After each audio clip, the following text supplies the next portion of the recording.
kapuso stars na sina Dingdong Dantes, Marian Rivera, Heart Evangelista, Lovie Poe at marami pang iba. May love problem na ipapasok kay Papa Jack? Next na yan, live dito sa Startup TX. Pagdating sa matitinding issue at intriga, sagot ng StarTalk TX yan. Pero pag may kinalaman, sa puso at love problems ang usapan. Expert si Papa Jack dyan. Kaya naman ngayong hapon sa StarTalk TX, ang mga paborito niyong kapuso stars may I ask ng heart problems. Papa Jack. Papa Jack. Naku, Papa Jack. Ang mga tanong nila sasagutin ni Papa Jack dito sa StarTalk TX Live. Ito ngayon, Papa Jack! Total, magaling ka.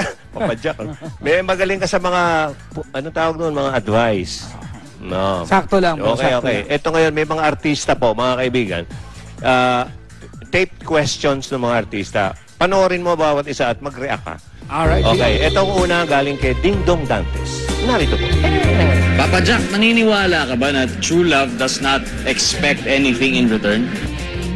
Opo. Mabigat, Sagutin mo si Dingdong. Papa Jack. Sa totoong buhay, hindi. Lagi mayroon kang inaasahan in return. Kung posibleng wala si Joey.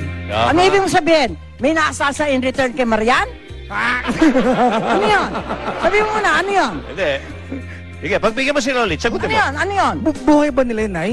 Oo, kahit na, pakialaman natin. Kaya ka nga andyan eh. Yan Pakialaman po mo. hindi namin nakasiguro. Yung mga tanong ng mga artistang makikita nyo kung para sa kanila yung tanong, hindi namin Tama. alam.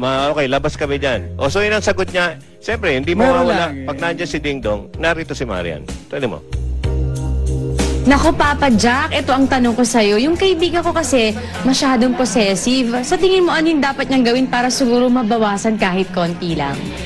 Ano tingin mo ulit? Parang siya. Palagay ko, possessive dyan si Marian.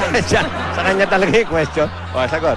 Sir Joey, Nay, di ba pag mahal na mahal mo yung tao, you don't care kahit possessive siya, willing kang mag-submit. So, hindi mo pwedeng sabihin possessive yung tao. Di ba? Kung mahal mo talaga siya. Kasi Teka willing kang muna. mag-submit eh. Bakit pag sa radio, ano? Mas maano yung mga sagot mo? Eh, TV na. Ay, ba't dito hindi? Dapat ano, di ba sa radio, pinapagalitan mo pa sila? Nay, morning show na po. Ah, ganun ba?